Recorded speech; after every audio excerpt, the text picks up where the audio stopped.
నా దుఃఖమునకు కారణం ఏది అంటే నేను చేసిన పాపం. నా పాపాన్నంతటినీ తీసేయగలిగినది ఏది అంటే నరసింహనామం. నరసింహాని నేను పలకగలిగితే, నోరార పిలవగలిగితే, మనసులో స్మరించగలిగితే నా దురితమునంతటినీ తీసేస్తుంది. నరసింహ నీ దివ్య నామమంత్రము చేత బలుపైన రోగముల్ బాపవచ్చు. ప్రత్యేకించి నృసింహస్వామి వారి యొక్క అవతారం నృసింహ పూజ హృత్సంబంధమైనటువంటి వ్యాధులను పోగొడుతుందంటారు. నేను ఇది ఏ పక్షపాతం లేకుండా మాట్లాడుతున్నది. ప్రదోష వేళలో సాధారణంగా శివాలయానికి వెడతారు, ఎందుకంటే దేవతలందరూ శివాలయంలో ఉంటారని. కానీ ప్రదోష వేళలో కూడా శివాలయంతో సమానంగా దర్శనం చేయడానికి అధికారం ఉన్నటువంటి దేవాలయం నరసింహస్వామి దేవాలయం. ఎందుకంటే అవతారం ప్రదోష వేళలోనే వచ్చింది, అంత గొప్ప అవతారం. అటువంటి నరసింహస్వామి యొక్క దివ్య నామ మంత్రము చేత, ఆ నామాన్ని పలికినటువంటి కారణం చేత స్వామి నా యొక్క పాప రాశి అంతా ధ్వంసమైపోతుంది. బలుపైన రోగముల్ బాపవచ్చు. హృత్సంబంధమైనటువంటి వ్యాధులు ఉన్నవారు నరసింహస్వామిని ఆరాధన చేసి బయటపడ్డవారు నాకు తెలుసు వ్యక్తిగతంగా. నేను సభలలో చెప్పకూడదు కాబట్టి చెప్పట్లేదు. నృసింహోపాసన ఆరోగ్యానికి కవచం, అంత గొప్పది. కాబట్టి నరసింహని దివ్య నామమంత్రము చేత బలుపైన రోగముల్ బాపవచ్చు. నరసింహని దివ్య నామమంత్రము చేత ఈ రిపు సంఘముల సంహరింపవచ్చు. రాక్షస సంఘములు, శత్రు సంఘములను నిర్మూలించవచ్చు. శత్రు సంఘములంటే మనం ఎవరి మీద శత్రుత్వాన్ని పెట్టుకొని వాళ్ళని చంపడానికి నరసింహోపాసన చేయడం కాదు. నరసింహోపాసన ఏ శత్రువులు పోవడం కోసము అంటే మనలోనే ఉన్న కామక్రోధ లోభమన మోహమాత్సర్యములనేటటువంటి అరిషడ్వర్గమును పోగొట్టుకోవడానికి నరసింహ మంత్రోపాసన అంత గొప్పది. కాబట్టి నరసింహ నీ దివ్య నామమంత్రము చేత రిపుసంఘముల సంహరింపవచ్చు. నరసింహ నీ దివ్య నామమంత్రము చేత దండహస్తుని బంట్ల తరుమవచ్చు. నరసింహ నామం నాలుక మీద నర్తించడం అలవాటైపోయినటువంటి వాడికి ప్రాణోత్క్రమణం అవుతున్నప్పుడు అసలు యమధర్మరాజు గారి పాశం వేసే అవకాశమే లేదు. కాబట్టి ఆ దండహస్తుని బంట్ల తరుమవచ్చు. బళిరా, అబ్బా ఏమి గొప్ప నామమయ్యా స్వామినిది. నేనీ మహామంత్ర బలము చేత, ఇంత గొప్ప మంత్రం ఈ నామం, ఎంత తేలిక, ఉపదేశం కూడా అక్కర్లేదు, ఎవరైనా అనొచ్చు నరసింహ అని. కాబట్టి నేనీ మంత్ర బలము చేత దివ్య వైకుంఠ పదవి సాధింపవచ్చు. యమధర్మరాజు గారి నుంచి తప్పించుకోవడం కాదు, కేవలము ఈ యొక్క నామాన్ని పట్టుకొని నేను వైకుంఠ పదవి సాధింపవచ్చు. భూషణ వికాస శ్రీ ధర్మపుర నివాస దుష్ట సంహార నరసింహ దురిత దూర. ధర్మపురిలో విరాజమానుడవైనటువంటి ఓ నరసింహస్వామి, నిన్ను అర్చించడం ద్వారా, నీ యందు భక్తితో ఉండడం ద్వారా, నీ పేరు పలకడం ద్వారా నేను తరించిపోతానయ్యా. ఆ నామం గురించి నరసింహ శతకంలో మీకు ఎన్ని మాటలు ఆయన మాట్లాడారు. అది ఒక అద్భుతమైనటువంటి పద్యాన్ని ప్రయోగించారు. అంత్యకాలమునందు ఆయాసమున నిన్ను తలతునో తలపనో తలతునిపుడే, నరసింహ నరసింహ నరసింహ లక్ష్మీశ దానవంతక కోటి భానుతేజ, గోవింద గోవింద గోవింద సర్వేశ పన్నగాధిపశాయి పద్మనాభ, మధువైరి మధువైరి మధువైరి లోకేశ నీలమేఘ శరీర నిగమ వినుత, ఈ విధముగా నీ నామమిష్టముగను భజన చేయుచునుందు నా భావమందు. భూషణ వికాస శ్రీ ధర్మపుర నివాస దుష్ట సంహార నరసింహ దురిత దూరా అన్నారు. ఆ భగవన్నామమునందు ఆయనకున్న ప్రీతిని వ్యక్తం చేస్తూ, అంత్యకాలమునందు ఆయాసమున నిన్ను తలతునో శ్రమచేత తలపలేనో.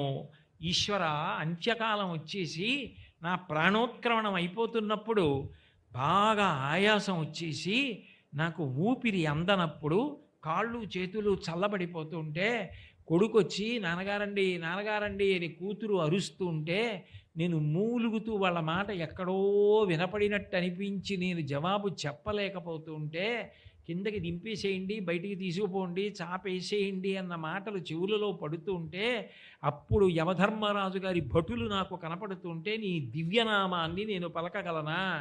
అప్పుడు అనగలనో అనలేనో స్వామి, కాకినాడ నుంచి బయలుదేరి వచ్చి పంచమీ ప్రయుక్తమైనటువంటి ఆశ్వీజమాస కృష్ణపక్షంలో శనివారం నాడు రాత్రి నీ క్షేత్రంలో కూర్చుని నీ నామం చెప్పుకుంటున్నా నమ్మి.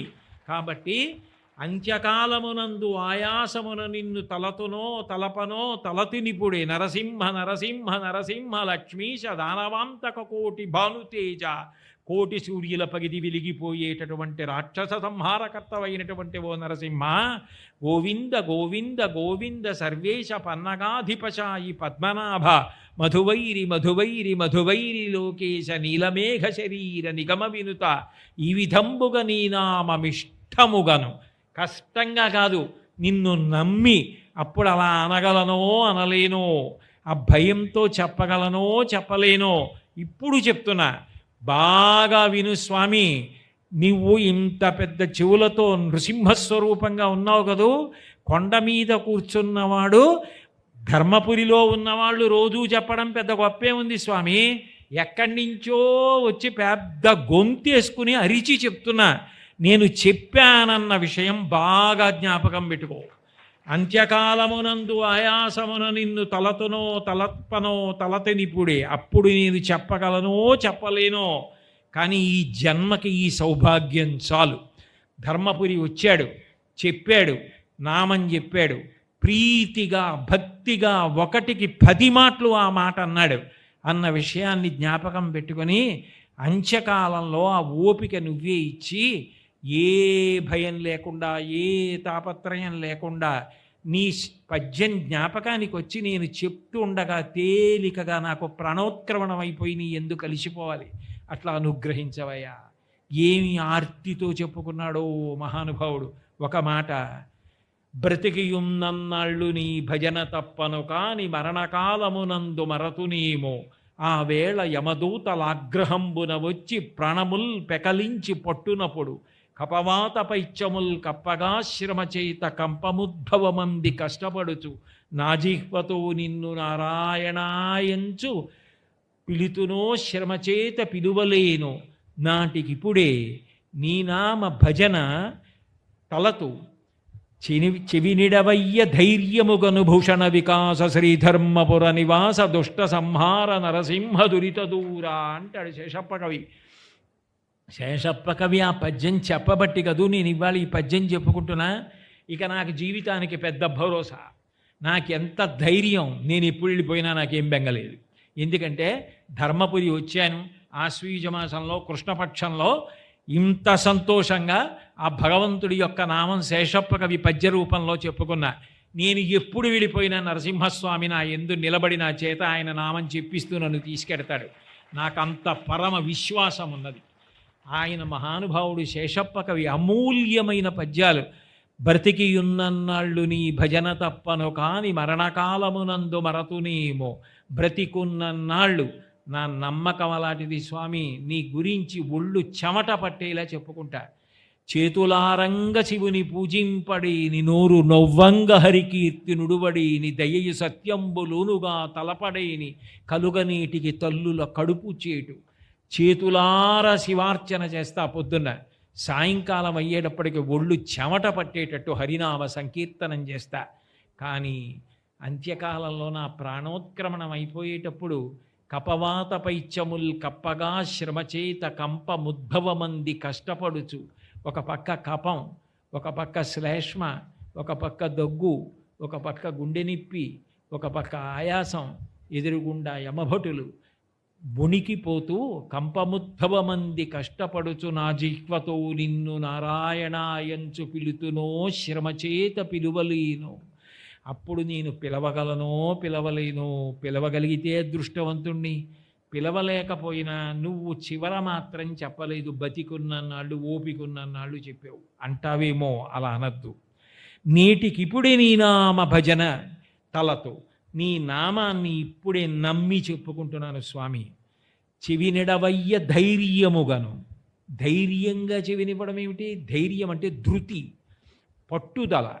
ఏమిటి? వీడి ఇంత ఆర్తితో చెప్తున్నాడు. నిజమే కదా, మృత్యుకాలం ఎవరికైనా భయంగా ఉంటుంది కదా. వాడు చెప్తున్నది యథార్థం కదా.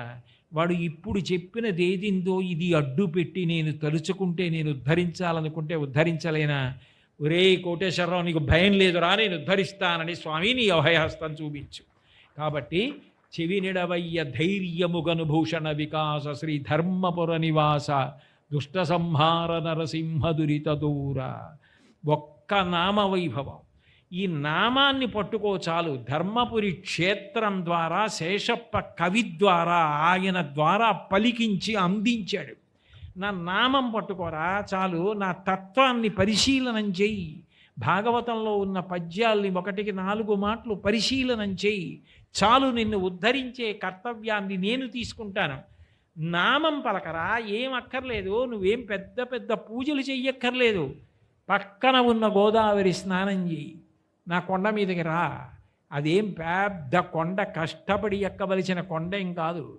ఆ చక్కగా యమధర్మరాజు గారిని, ఆంజనేయ స్వామిని దర్శనం చేస్తూ నా మ్రోల వచ్చి నిలబడు. నరసింహ నరసింహ నరసింహ నరసింహ అని నోరార అనుకో చాలు. నేను ఉన్నాను, నేను అండగా నిలబడతాను. వాడు ఉన్నాడని నమ్మకం ఏమిటండి? వాడు ఉన్నాడని శేషప్ప కవి అన్నారు. ఉన్నాడని నమ్మడం ఎలా అంటే, అబ్బో ఏమి పద్యాలు చేశారండి శేషప్ప కవి. జాతి రుణపడిపోయింది ఆయనకి నిజంగా, మహానుభావుడికి. ఒక్కొక్క చోట ఆయన ఎంత గొప్ప గొప్ప పద్యాలు రాశారంటే, ఒక చోట ఆయన అంటారు, అందులో అంటారు, అడవి పక్షులకెవ్వడాహారమిచ్చెను మృగజాతికెవ్వడు మేత పెట్టి.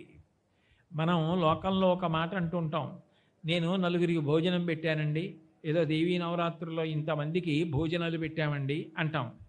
శేషప్ప కవి నిలదీసి ప్రశ్నించాడు.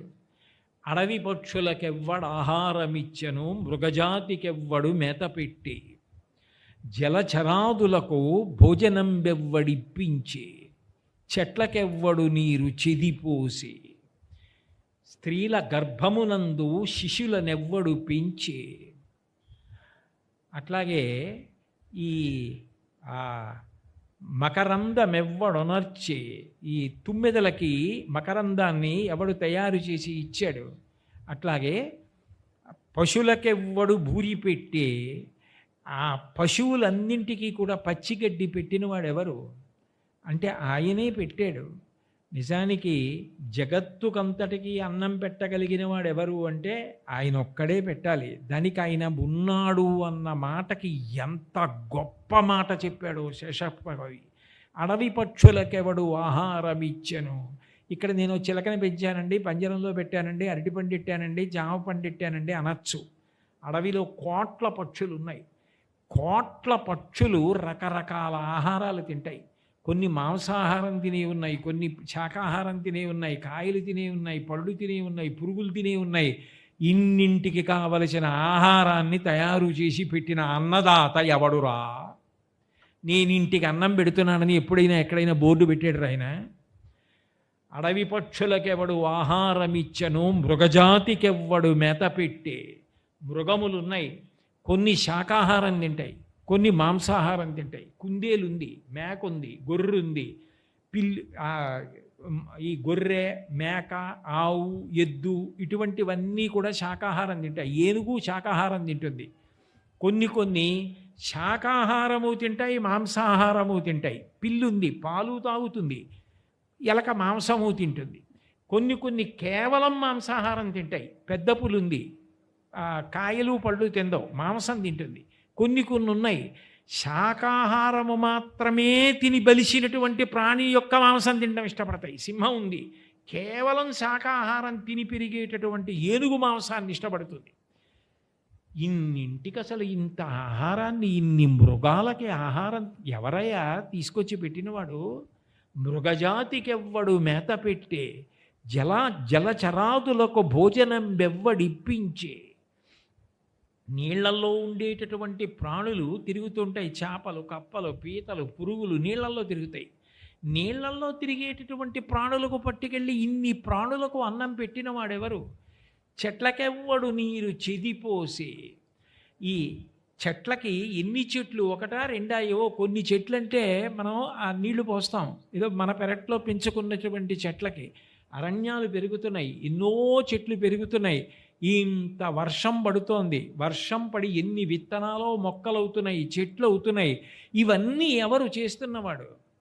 ఒక కుక్కకి ఒక 6 పిల్లలు పుడతాయి. పుట్టినప్పుడు 6 పిల్లలకి పాలివ్వాలని చెప్పి ఎక్కడో ఎవరో తీర్థయాత్రకు వెళ్ళినటువంటి వాళ్ళ ఇంటి గేటు దూకి వాళ్ళ మేడమెట్ల కింద ఏ ప్రాణి చెనకని చోట అది 6 పిల్లల్ని పెట్టి తను బయటికి వెళ్ళి తిని వచ్చి 6 పిల్లలకి పాలిస్తుంది. ఒక పంది తన పిల్లల్ని పోషించుకుంటుంది. కోడి బలహీనమైన ప్రాణి తన పిల్లల్ని కొక్కొక్కొక్కొక్కొక్క అంటూ చుట్టూ తిప్పుకుంటూ తిరుగుతూ పైన గ్రద్ద కనపడేటప్పటికీ పిల్లల్ని రెక్కల కింద పెట్టేసుకొని కంఠం ఎత్తి ముందు నా కంఠం దునుమాడి తర్వాత నా పిల్లల్ని తినమంటుంది. ఎవడయా ఈ ప్రేమ పెట్టినవాడు? ఎవడు ఈ పిల్లలందరికీ పోషించే శక్తి తల్లి ప్రాణికి ఇచ్చినవాడు ఎవరు? రామకృష్ణ పరమహంస అంటారు, గుడ్డుని పొదుగుతున్న పక్షి బొమ్మ గీయగలవేమో కానీ నాలోంచి వచ్చిన గుడ్డు మీద నేను కూర్చుని నా వేడి గుడ్డు పెంకు ద్వారా పిండాన్ని పొదిగిస్తున్నప్పుడు అందులోంచి పిల్ల పుడుతుంది, నేను తల్లినవుతానని తల్లి పక్షి పొందుతున్న ఆనందాన్ని కళ్ళల్లో గీయగలిగిన చిత్రకారుడు ఉంటాడా? ఎవరు పెట్టాడు ఇవన్నీ? ఎవడు చేస్తున్నాడు? ఆ మాతృప్రేమ ఎక్కడిది? ఆ తల్లికి అంత ప్రేమ ఎక్కడి నుంచి వచ్చింది? ఎందుకు కాపాడుకుంటోంది? అంత రక్షణ ఎలా వస్తోంది? అసలు బిడ్డ పుట్టకముందే దాని పోషణ ఎవరు ఏర్పాటు చేస్తున్నాడు? ఎవరివన్నీ చేస్తున్నాడు? చెట్లకెవ్వడు నీరు చెదిపోసే. వర్షాకాలం వచ్చేటప్పటికి నల్లటి మబ్బులు వచ్చేంత వర్షం పడకపోతే ఇన్ని చెట్లు ఎక్కడి నుంచి పెరుగుతున్నాయి? ఎవరు చెట్లకి నీళ్లు పోస్తున్నవాడు? అట్లాగే స్త్రీల గర్భమునందు శిశులనెవ్వడు పెంచే. తల్లి కడుపులో 9 నెలల పాటు పిండం ఏర్పడుతుంటే చర్మము, రక్తము, మాంసము, కొవ్వు, అస్థి, శుక్ల, మేధ అనబడేటటువంటి 7 పొరలు ఏర్పడి గుండె చిన్న దెబ్బ తింటే వైద్యానికి అంత ఖర్చు అవుతుంది. 70 ఏళ్ళు, 80 ఏళ్ళు, 90 ఏళ్ళు ఆగకుండా పనిచేసేటటువంటి గుండెని, అంత సున్నితమైన కంటిని, కంటి గుడ్డుని, ఇన్ని ఎముకలు, ఇన్ని ప్రేగులు, ఇన్ని రక్తనాళాలు ఆగకుండా అరికాలు నుంచి మెదడ వరకు సన్నటి రక్తకేశనాళికల వరకు నిరంతరం రక్తం ప్రవహిస్తూ నిద్రపోతున్న ఊపిరి తీస్తూ ఊపిరి విడిచిపెడుతూ తిన్నదాన్ని జీర్ణం చేస్తూ తెల్లవారేటప్పటికి మిగిలిపోయినటువంటి మలాన్నంతటినీ సంవరణీకండరములు సడలిపోయి బయటికి వెళ్ళిపోయేటట్టు చేస్తూ ఇవన్నీ చేస్తున్నవాడు ఎవడో ఒకడు లేకపోతే ఎలా నడిచింది? ఇది తయారు చేసిన వాడు ఎవరో లేకపోతే ఈ వేదిక ఎలా వచ్చింది? ఇవన్నీ చేసిన వాడు లేకపోవడం ఏమిటి? స్త్రీల గర్భమునందు శిశులనెవ్వడు పెంచే. ఎవడయ్యా వీటన్నింటినీ కూడా పెంచినటువంటి వాడు? అట్లాగే ఈ తుమ్మెదలకన్నింటికీ కూడా మకరందమెవ్వడొదరించే.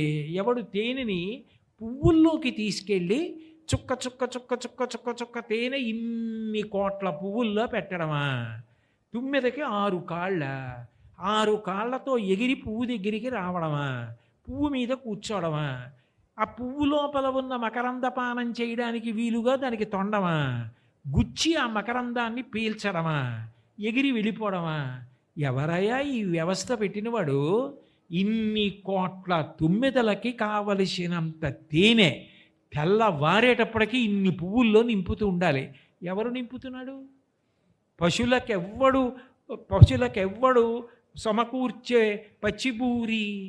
ఆవులకి, గేదెలకి, గొర్రెలకి, మేకలకి కొన్ని వందలు, వేలు, లక్షలు, కోట్లు వీటన్నింటికీ తినడానికి పచ్చిగడ్డి ఏర్పాటు చేసిన వాడెవరు?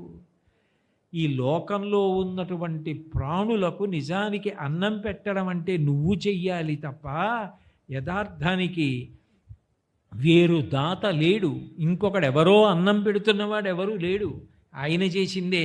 మహాభారతం ఆరణ్య పర్వంలో ధౌమ్యుడు ధర్మరాజు గారితో అంటాడు, సూర్యనారాయణమూర్తిగా ప్రకాశించి ముందు అన్ని మొక్కలలోనూ పత్రహరితాన్ని ఏర్పాటు చేసి శాకాహారాన్ని మాంసాహారులు తిని బలిస్తే మాంసాహారులు కేవలంగా ఉన్న ప్రాణులు ఈ శాకాహారం తిని బలిసిన ప్రాణులను తిని అవి బతుకుతూ ఉంటాయి. ఇంత ఆహారాన్ని ఒక్క సూర్యనారాయణమూర్తి స్వరూపంతో లోకంలో ఇంతమందికి వడ్డిస్తున్నవాడు భగవానుడు. అటువంటి భగవంతుడు లేడు అనడానికి అవకాశం ఎక్కడిది? ఇన్ని చేస్తున్నవాడు ఎక్కడున్నాడు అని చూడాలని నీకు అనిపిస్తే రేపు ఉదయం దేవాలయంలోకి వెళ్ళినప్పుడు నరసింహ అన్న పేరుతో నిలబడి ఉన్నాడే ఆయనే ఇంతమందికి అన్నం పెడుతున్నవాడు. నరసింహుడంటే కేవలం హిరణ్యగజపుణ్ణి చంపినవాడు ఒక్కడే అనుకుంటున్నావేమో, కాదు. జగత్తులో ఇన్ని ప్రాణులకు అన్నమును పెడుతున్నవాడు ఆయనొక్కడే. అటువంటి మహా అన్నదాత అయినటువంటి పరమాత్మ విష్ణుస్వరూపుడు స్థితికారుడు అయినటువంటి నరసింహుడు ఎంత గొప్పవాడు. భూషణ వికాస శ్రీధర్మపుర నివాస దుష్ట సంహార నరసింహ దురితతూరా అంటాడు శేషప్ప కవి. అంటే ఒక్కొక్క పద్యాన్ని చదువుతుంటే ధర్మపురి క్షేత్రంలో వెలసినటువంటి నరసింహస్వరూపం ద్వారా భగవంతుని యొక్క ఉనికి, భగవంతుని యొక్క కారుణ్యం, భగవంతుని యొక్క అనుగ్రహం మనందరికీ అర్థమయ్యేటట్టుగా అంత గొప్ప శతకాన్ని రచించగలిగిన శక్తిని కూడా నిజానికి ఆ నరసింహస్వామి ఆ శేషప్ప కవి యందు ప్రవేశపెట్టి, ఆయన శరీరం విడిపోయిందేమో, ఆయన మాత్రం శతక స్వరూపంతో ఇప్పటికీ భూమి మీద అలా నిలబడిపోయారు. అంత గొప్ప శతకాన్ని మనకి అనుగ్రహించారు. అటువంటి శతకం పుట్టినటువంటి ప్రదేశం, అటువంటి మహాభక్తుడు సంచరించినటువంటి ప్రదేశం, ఇంత గొప్ప క్షేత్రం, ఇంత గొప్ప నది, ఇటువంటిది ఎక్కడుంటుంది? ఇటువంటి క్షేత్రానికి రావడం కన్నా సంతోషకరమైన విషయం లోకంలో ఇంకొకటి ఎక్కడ ఉంటుంది? అందుకే నిజానికి కాకినాడ నుంచి బయలుదేరి ఇక్కడికి రావడం కించిత్ కష్టమైనప్పటికీ ఇంతకన్నా గొప్ప శాశ్వతమైన సుఖం ఇవ్వగలిగిన క్షేత్రం ఎక్కడుంటుంది అని బయలుదేరి వచ్చాను తప్ప అన్యమైనది ఏది ఆశించి కాదు. అంత గొప్ప క్షేత్రం. ఒక్కటి మాత్రం పరమసత్యం, మీరందరూ పరమ భాగ్యవంతులు.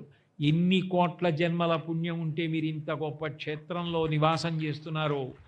మీ వంటి మహాపుణ్యాత్ములైన వారిని ప్రదోష సమయంలో ఇంతమందిని చూస్తూ నరసింహస్వామి వారి యొక్క విరాట్ స్వరూపాన్ని చూసినట్టుగా సహస్రాక్ష సహస్రపాత్ అన్నట్టుగా ఇన్ని నరసింహస్వరూపాలుగా మీ వంటి భక్తుల్ని చూస్తూ భగవన్నామం గురించి, భగవద్వైభవం గురించి చెప్పుకునేటటువంటి అదృష్టాన్ని నాకు ఇచ్చిన నరసింహస్వామి వారి పాదార విందములకు శిరసు పాటించి నమస్కరిస్తూ, మళ్ళీ రేపు సాయంకాలం 6:30 తిరిగి కలుసుకున్నప్పుడు నా చేత నరసింహస్వామి పలికించినంత మేర పలకగలనని తెలియచేసుకుంటూ, మంగళాశాసనపరై మదాచార్య పురోగమై సర్వైశ్చ పూర్వైరాచార్యై సత్కృతాయాస్తు మంగళం.